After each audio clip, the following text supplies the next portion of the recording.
మన Hindustan aeronautic limited సంస్థ రష్యాకి చెందినటువంటి ప్రభుత్వ సంస్థతో ఒక డీలింగ్ కుదుర్చుకుంది. 5,083 కోట్ల రూపాయలైనటువంటి ఆ డీలింగ్ ఏంటంటే అడ్వాన్స్డ్ లైట్ హెలికాప్టర్లు ఒక 6, అలాగే స్టిల్ క్షిపణులు మరికొన్ని.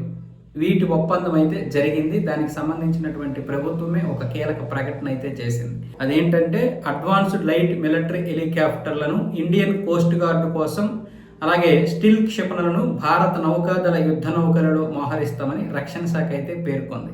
ప్రస్తుతం పనిచేస్తున్నటువంటి హెలికాప్టర్ల కంటే కూడా ఇవి అత్యాధునికమైనటువంటి హెలికాప్టర్లు.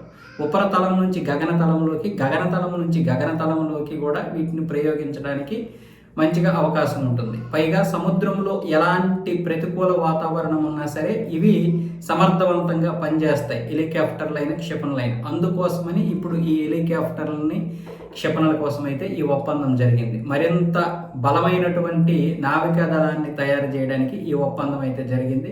అటు రష్యన్ సంస్థ, ఇటు మన హిందుస్థాన్ ఏరోనాటిక్స్ రెండూ కూడా సంయుక్తంగా మన దేశంలోనే వీటిని తయారు చేయడానికి కూడా ఒప్పందం అయితే జరిగింది.